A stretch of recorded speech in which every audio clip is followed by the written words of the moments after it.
Very good morning, my dear students. So, today we are going to start with the new topic, that is India over the ages.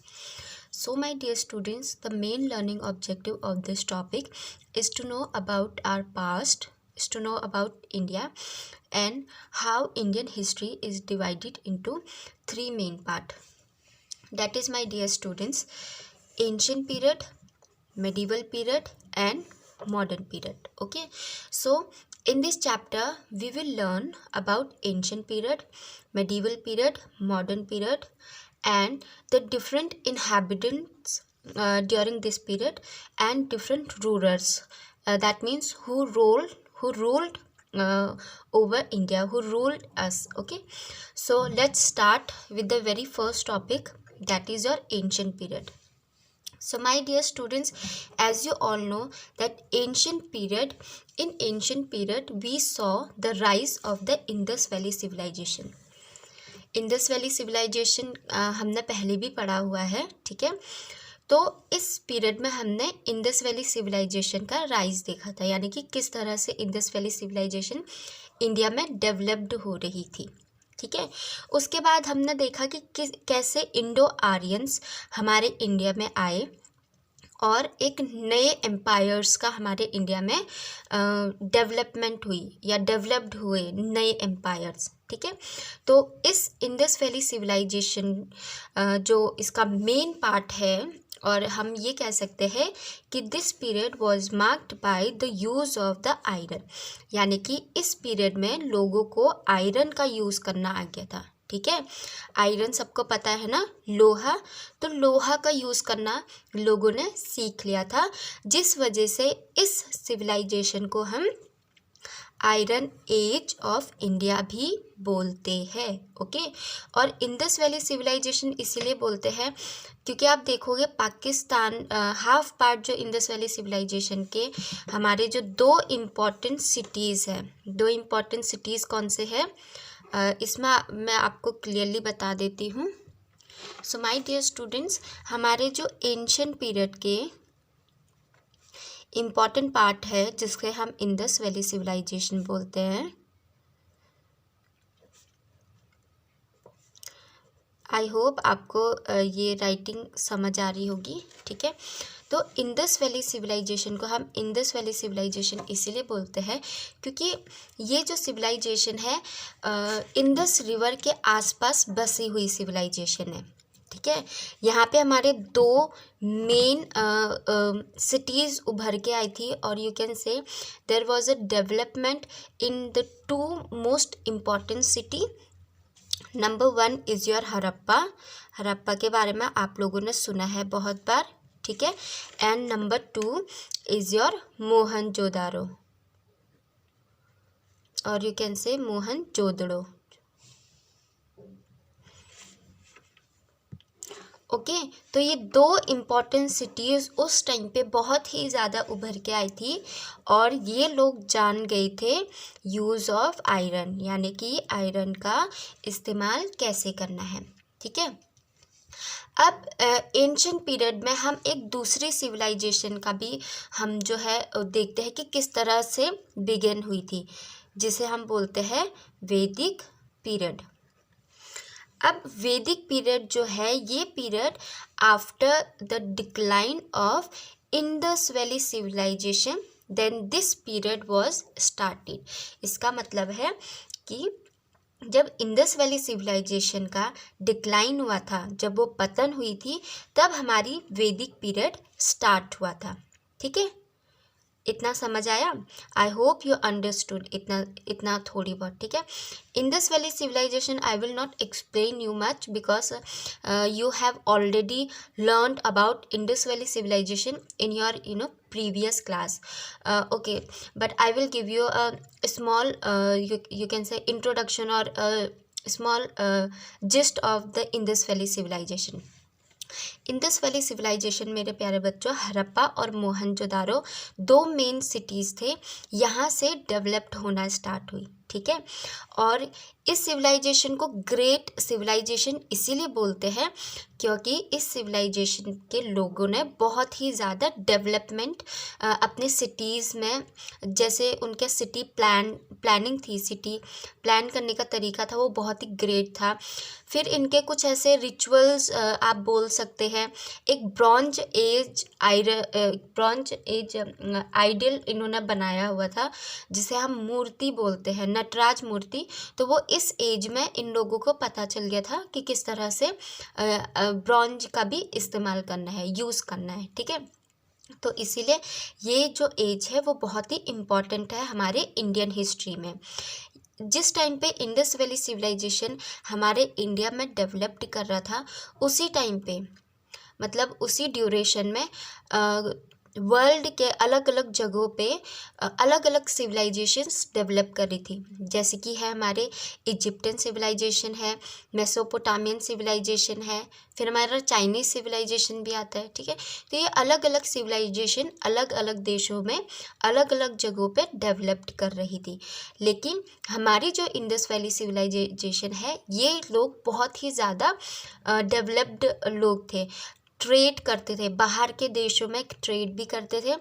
अब trade करते थे ये हमें कहाँ से पता चला, क्योंकि यहाँ की जो सील्स थी, यहाँ के जो टेराकोटा से बने हुए कुछ चीज़ें थी, वो हमें बाहर, जैसे इजिप्टियन सिविलाइजेशन है, मेसोपोटामियन सिविलाइजेशन है, वहाँ इनके प्रमाण मिले हैं। और उन सिविलाइजेशन की कुछ चीज़ें हमें यहाँ पे हड़प्पा में या फिर मोहनजोदारो में हमें उनके कुछ चीज़ें मिले हैं, जिससे हम ये पता कर सकते हैं कि ये यहाँ के लोग, इंडस वैली सिविलाइजेशन के लोग ट्रेड करना भी अच्छी तरीके से जानते थे। क्या करना जानते थे? ट्रेड, ठीक है। ट्रेड मतलब होता है व्यापार करना। Okay, so this was about Indus Valley civilization. And my dear students, how Indus Valley civilization declined, we don't know the exact thing about it, because ये किसी ने भी अभी तक एग्जैक्टली नहीं बोला है कि इस वजह से इंडस वैली सिविलाइजेशन डिक्लाइन हुई होगी। इसके अलग अलग हिस्टोरियंस ने अलग अलग अपनी थ्योरीज दी है। ओके, तो वो थ्योरीज कौन कौन सी है? some historians says that Indus Valley civilization declined due to the epidemic, जो महामारी आ जाती है, जैसे कि आजकल आप लोगों को पता चल रहा है कि हमारे पूरे वर्ल्ड में कोरोना वायरस कोविड-19 एक तरह की बीमारी चल रही है ना। तो इस तरह से हिस्टोरियंस का कहना है कि उस ड्यूरेशन में ऐसी कोई महामारी आई होगी या ऐसी कोई पेंडेमिक हुआ होगा जिस वजह से सिविलाइजेशन डिक्लाइन हो गई।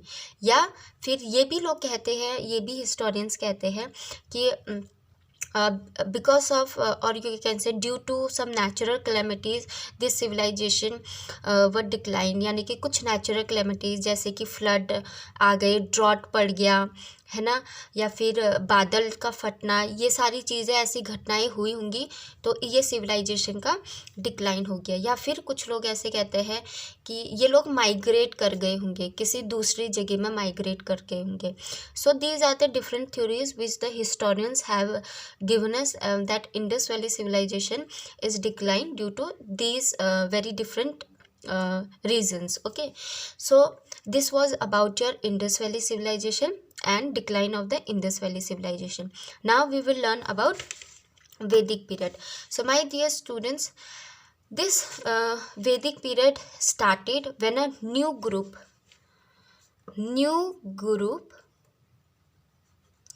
came into India. अब ये जो न्यू ग्रुप के लोग थे, ये कौन लोग थे? ये लोग थे इंडो आर्यंस। कौन थे? Indo Aryans. ओके, और ये लोग आए कहाँ से थे? इंडो आर्यंस जो है वो आए थे, they came from Central Asia. Central Asia से आए थे। And when they came in Central Asia, और ड्यूरेशन हम बोल सकते हैं कि ये कौन से BC में आए थे, तो ये आए थे 1500 BCE। अब BCE और AD में आपको डिफरेंस पता होगा, क्योंकि ये हमने टाइम लाइन एक हमारा पहले भी 3rd क्लास में एक चैप्टर था, 4th क्लास में एक चैप्टर था, तो उसमें हमने टाइम लाइन के बारे में पढ़ा है ना। अगर आप लोगों को याद हो तो टाइम लाइन के बारे में हमने पढ़ा था। तो माय डियर स्टूडेंट्स, मैं आपको थोड़ी सी टाइम लाइन के बारे में बता देती हूँ कि how we use time line. For example, ये हम एक कॉमन एरा मान लेते हैं, ठीक है, CE कॉमन एरा। ये हमने numbering they the 100, 200, 300, okay. And यहाँ पे भी हम नंबर दे देते हैं 100, 200 एंड 300, ओके। ये जो हमने CE लिखा हुआ है यहाँ पे हम देते हैं 0, ठीक है। अब इस टाइम पे हमारे टाइमलाइन पे इस टाइम पे जीसस क्राइस्ट जो है इनका बर्थ हुआ था। क्या हुआ था? बर्थ, यानी कि जन्म हुआ था, ठीक है। तो इस ड्यूरेशन को, इस पीरियड को हम CE मानते हैं, यानी कि कॉमन एरा, ओके। अब जितने भी इवेंट्स, जितने भी इवेंट्स, अभी इवेंट्स क्या है, यानी कि कुछ भी जैसे कि वॉर अगर हुआ है या फिर कोई लोग आए हुए हैं, तो उनको हम इस कॉमन पीरियड में, टाइमलाइन में देखते हैं। तो अगर वो कॉमन एरा से पहले आए हैं तो हम उनको यहाँ पे हम इवेंट्स रख देते हैं, ठीक है, दोनों जगह पे। अब जब जो भी हमारी चीज़ें हुई है हमारी हिस्ट्री में, हमारे पास्ट में, तो हम ये कॉमन एरा जो हम यहाँ पे यूज़ कर रहे हैं, इस ड्यूरेशन से पहले जितने भी इवेंट्स हमारे हुए हैं वो हमारे आ जाते हैं BCE में, ठीक है। That means before common era, okay. समझ आया? जितने भी इवेंट्स हमारे कॉमन एरा से पहले हुए हैं उन्हें हम एज अ बोलेंगे BCE, और उसके बाद जितने भी इवेंट्स हुए हैं उन्हें हम AD की कैटेगरी में रखेंगे। AD यानी कि आफ्टर कॉमन एरा, और हम बोल सकते हैं ACE, आफ्टर कॉमन एरा, ठीक है। अब इसको भी देखने का हमारा तरीका होता है, ठीक है। जो हमारे हिस्टोरियंस हैं उन्होंने इसको भी देखने का एक तरीका बता रखा है। कैसे? ये जो इवेंट्स है हमारे हैं, ये जितने भी मैंने डेट्स डाली है, आप देख रहे होंगे कि मैंने यहाँ पे 100 किया है, फिर 200, 300, इस तरफ हमारी डेट्स जो है बढ़ रही है, ठीक है, और इस तरफ हमारी डेट्स जो है वो घट रही है, माइनस हो रही है। तो हम जैसे 200 BCE ऐसे लिखेंगे, या 200 ACE या AD, ठीक है, आफ्टर कॉमन एरा, ओके। तो इस तरह से हम अपनी टाइमलाइन डिवाइड करते हैं। तो मेरे प्यारे बच्चों, जब वैदिक पीरियड था, तो ये वैदिक पीरियड कब हुआ है? जीसस क्राइस्ट के बर्थ से पहले की बात कर रहे हैं हम। अब कितने पहले की बात कर रहे हैं? 1500 BCE, इस एरा की बात कर रहे हैं, ठीक है, इस पीरियड की बात कर रहे हैं। तो वैदिक पीरियड हमारा इस टाइम पे स्टार्ट हुआ था, ठीक है। और इस ड्यूरेशन में हम कौन आए थे? इंडो आर्यंस आए थे। कहाँ से आए थे? सेंट्रल एशिया से, ठीक है। अब जो ये इंडो आर्यंस थे मेरे प्यारे बच्चों, इन लोगों को इनकी जो मेन लैंग्वेज थी, क्या थी इनकी मेन लैंग्वेज? तो इनकी मेन लैंग्वेज थी संस्कृत, जो हमारे इंडिया की मेन लैंग्वेज है, ओरिजिनल लैंग्वेज है संस्कृत। संस्कृत से बहुत सारे अलग अलग लैंग्वेजेस निकले हैं, ठीक है। जैसे कि इंग्लिश निकले है, इंग्लिश लैंग्वेज का डेवलपमेंट हुआ है। हिंदी लैंग्वेज निकली है, देवनागरी स्क्रिप्ट जिसे हम बोलते हैं, ठीक है। तो ये हमारे डिफरेंट लैंग्वेजेस है जो मेन संस्कृत लैंग्वेज से ही निकल के आई है, ठीक है, ठीक है। अब क्या है, इनको लैंग्वेज तो इनकी पता चल गई थी हमें, ठीक है। क्या थी इनकी लैंग्वेज? संस्कृत, ओके। और एक चीज़ एक और इम्पॉर्टेंट है इस इंडो आर्यंस के बारे में, कि इन्हें आयरन का ऑलरेडी यूज़ करना आता था, ठीक है। किसका यूज़ करना आता था? आयरन का।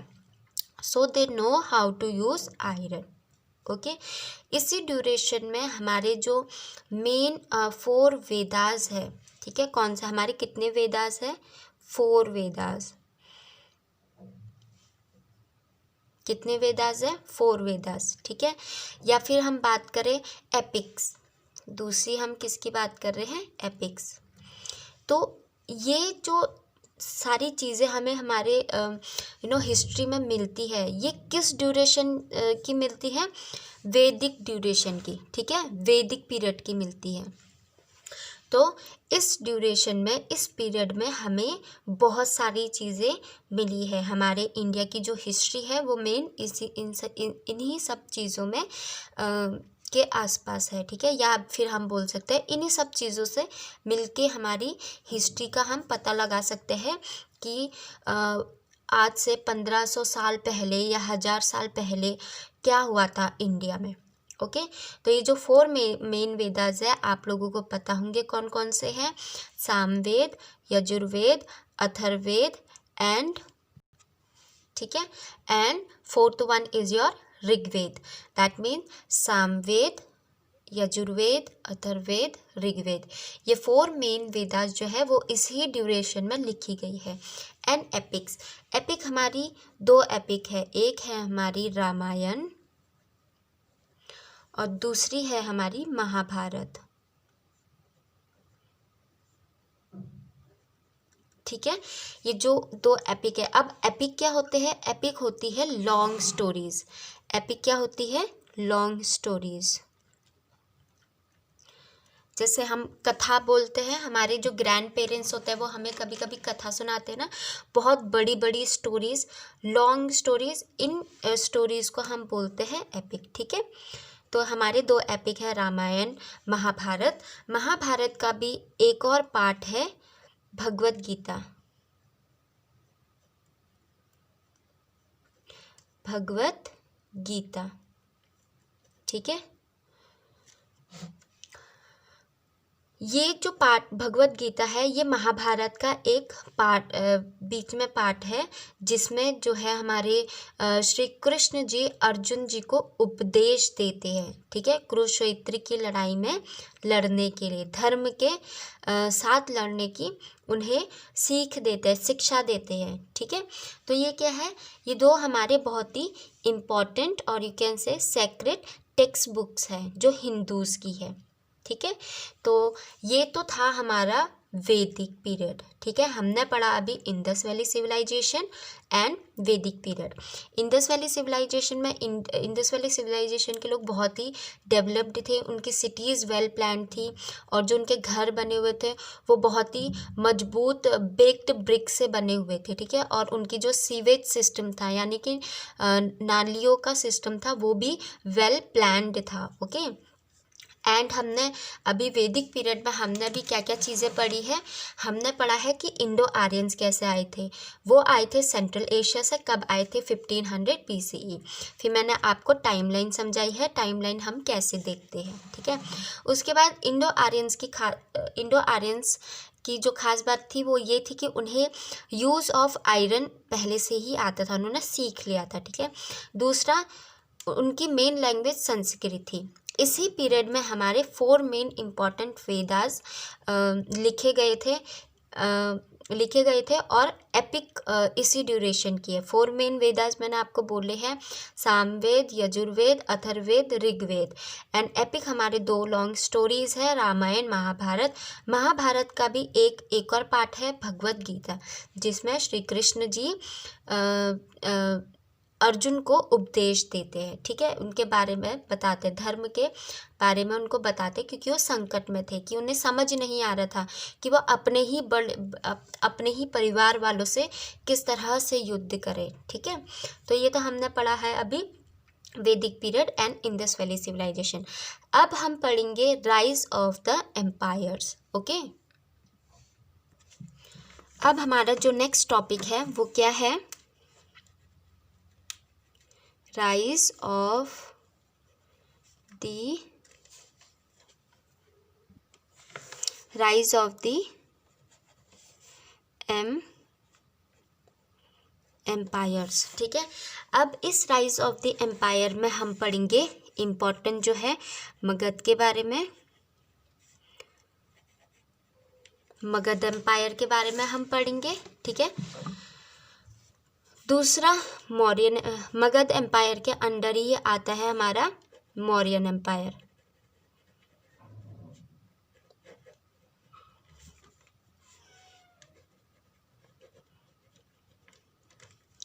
आई होप आप लोगों को समझ आ रहा होगा। फिर हम पढ़ेंगे, इसके बाद हम क्या क्या कौन सा पीरियड पढ़ेंगे? गुप्ता पीरियड, गुप्त पीरियड। ठीक है, गुप्त एम्पायर। ओके, तो अब मैं स्टार्ट करती हूँ राइज ऑफ द एम्पायर से। राइज ऑफ द एम्पायर में इस ड्यूरेशन में, इस पीरियड में हम बात कर सकते हैं वैदिक पीरियड के बाद, ड्यूरिंग द वैदिक पीरियड, वैदिक पीरियड के टाइम पे ही हमारे पूरे भारत में, पूरे इंडिया में कितने किंगडम्स उभर रहे थे? 16 किंगडम्स। ठीक है, 16 मतलब 16 किंगडम्स अलग अलग जगहों पे उभर के आ रहे थे। ठीक है, भारत में, इंडिया में एग्जिस्ट कर रहे थे। ठीक है, अब इन 16 किंगडम्स में से छोटे छोटे आप बोलो ट्राइब्स लोग थे, या छोटे छोटे जनपदास थे। ठीक है, जिन्हें हम बोलते हैं महाजनपदास। क्या बोलते हैं? महाजनपदास। ठीक है, तो ये महाजनपदास किंगडम्स भी हम बोल सकते हैं या महाजनपदास भी बोल सकते हैं, जो अलग अलग जगहों पे, इंडिया पे ही अलग अलग जगहों पे क्या हो रहे थे? डेवलप्ड हो रहे थे। अब इन महाजनपदास को कौन चला रहा था? इनका जो रूलर था हम बोल सकते हैं, या जो इनका लीडर था, लीडर। ठीक है, उस लीडर को हम क्या बोलते थे? राजन। क्या बोलते थे उस टाइम पे? राजन। ठीक है, जैसे कि फॉर एग्जाम्पल मैं आपको देती हूँ, एक बहुत ही सिंपल एग्जाम्पल है। हमारा जो स्कूल है, ठीक है, हमारा स्कूल कौन चलाते हैं? Principal sir. हेड कौन है हमारे स्कूल के? Principal, right. तो इसी तरह से हमारे जो उस टाइम पे वैदिक पीरियड के टाइम पे, जब हमारे 16 किंगडम्स थे जिन्हें हम महाजनपदास कहते हैं, उनको कौन लीड करते थे, कौन चलाते थे? राजन्स। ठीक है, इतना समझ आया?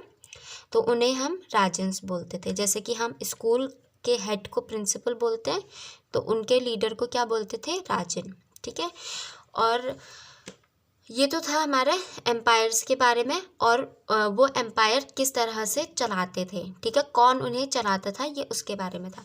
अब हम कुछ एम्पायर्स के बारे में कुछ नाम जो है, इम्पोर्टेंट नेम्स है, वो मैं आपको बता देती हूँ। आपकी बुक में दिया हुआ है। जैसे कि कुछ 16 किंगडम्स में से इम्पोर्टेंट जो थे, जो उभर के आ रहे थे, वो थे गांधारा, कौशला,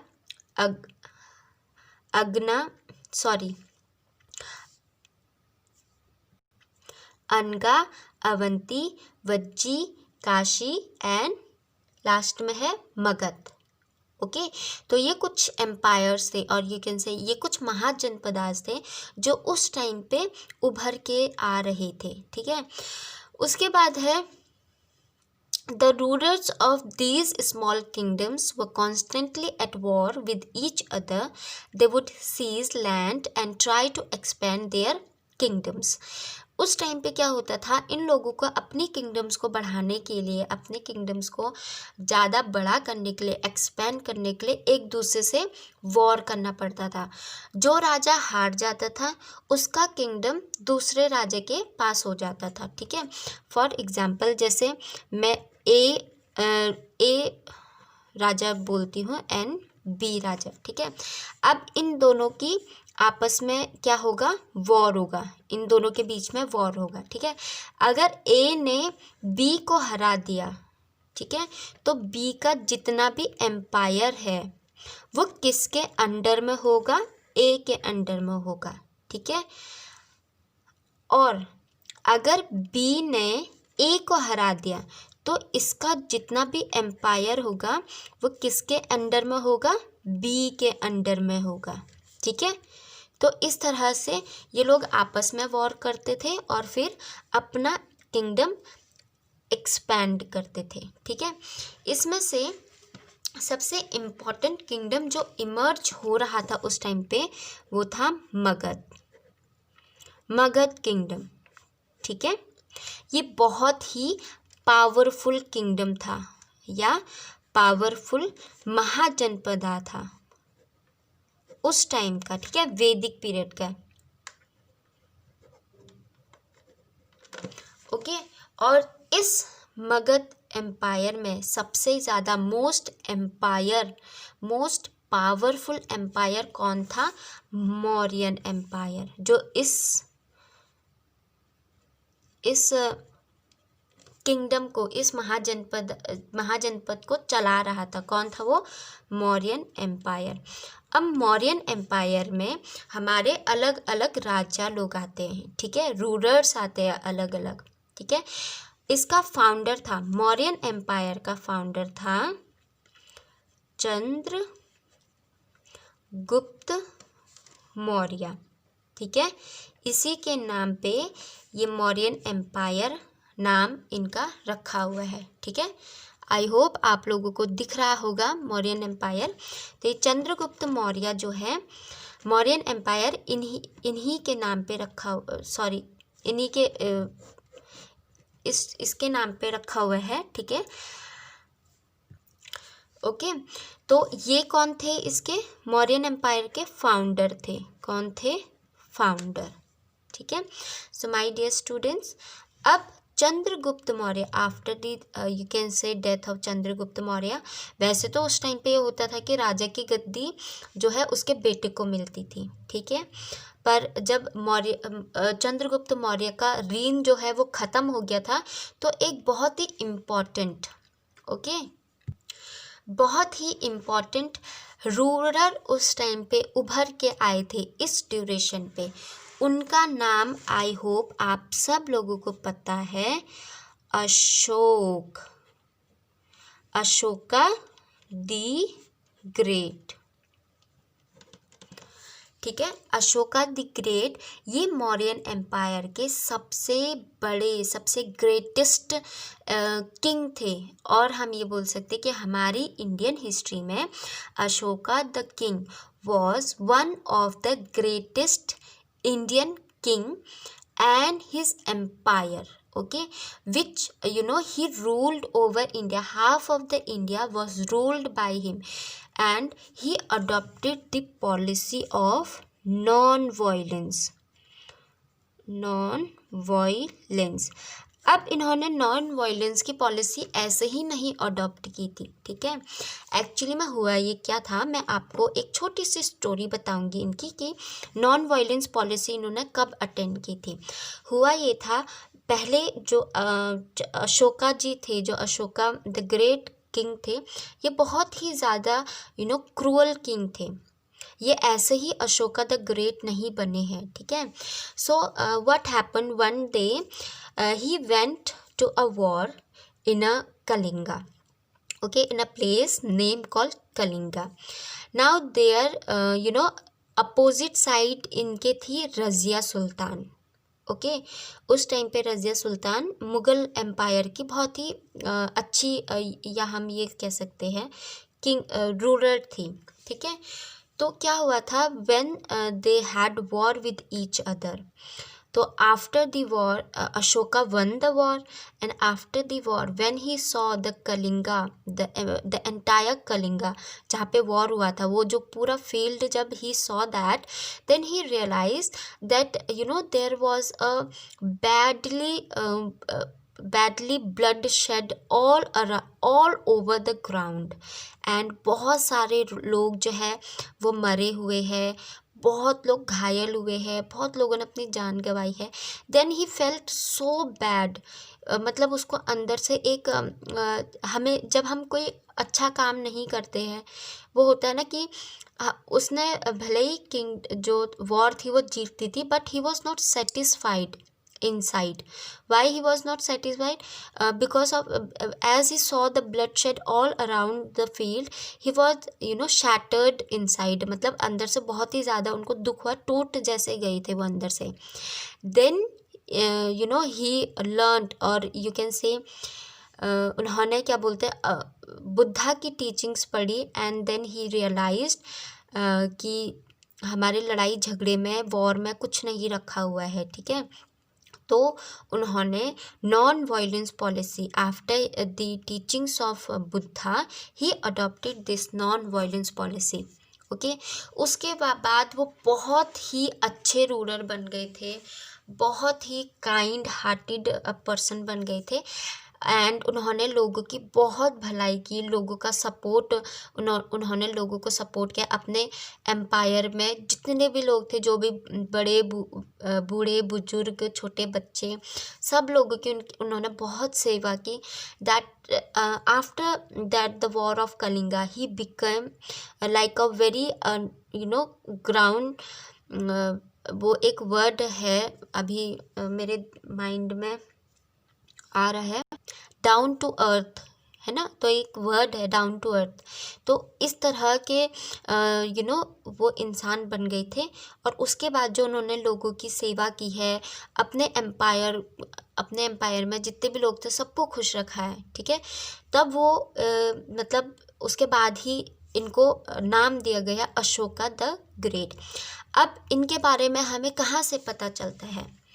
इन्होंने क्या किया था, अलग अलग अपने एम्पायर में अशोकन पिलर बनाए थे. क्या बनाए थे? अशोकन पिलर. ठीक है, या हम बोल सकते हैं अशोकन रॉक एडिक्ट्स.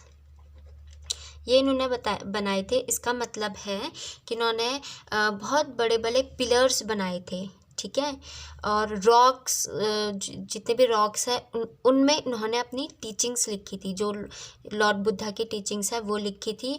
और वहाँ से हमें पता चलता है कि जो अशोका जी थे वो किस तरह से लोगों की हेल्प कर रहे थे, लोगों की, अपने प्रजा की वो रक्षा कर रहे थे. ठीक है, तो इस यही एक बहुत बड़ा रीज़न था कि अशोका द ग्रेट जो है इंडिया के सबसे ग्रेटेस्ट किंग माने जाते हैं. ठीक है, one of the finest king of the Indian history.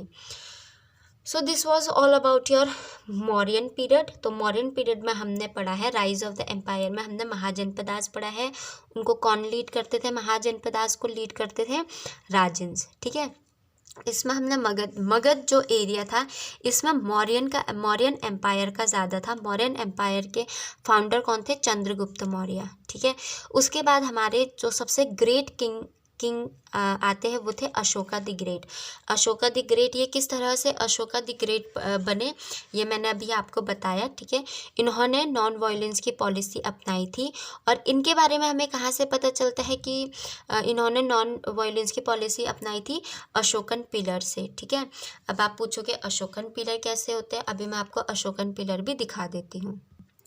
अब आप ये बुक देखिए, आपकी बुक में अच्छी तरीके से है ये है हमारा अ पिलर एडिक्ट ऑफ अशोका. अब आप यहाँ पे देखेंगे ये कुछ लिखा हुआ है, ये उस टाइम की लैंग्वेज है, अभी हमें समझ में नहीं आएंगी.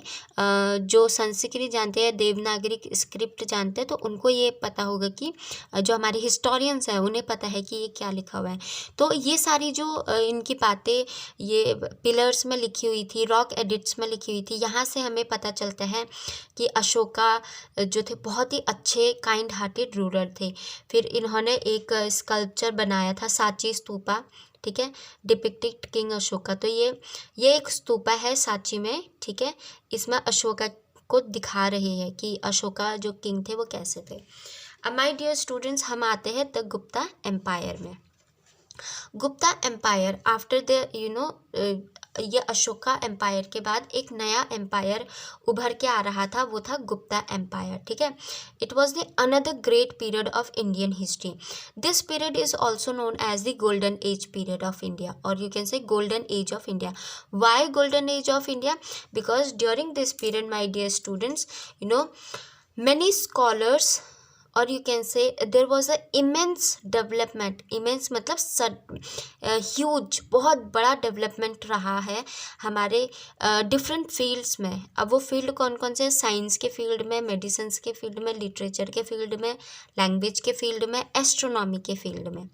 तो इस ड्यूरेशन में गुप्ता एम्पायर में जो जितने भी गुप्त पीरियड में जो जितने भी रूलर्स थे, उनको बहुत ही ज़्यादा इन सब चीज़ों में बहुत इंटरेस्ट था, किसमें, science, medicine, literature, language, astronomy.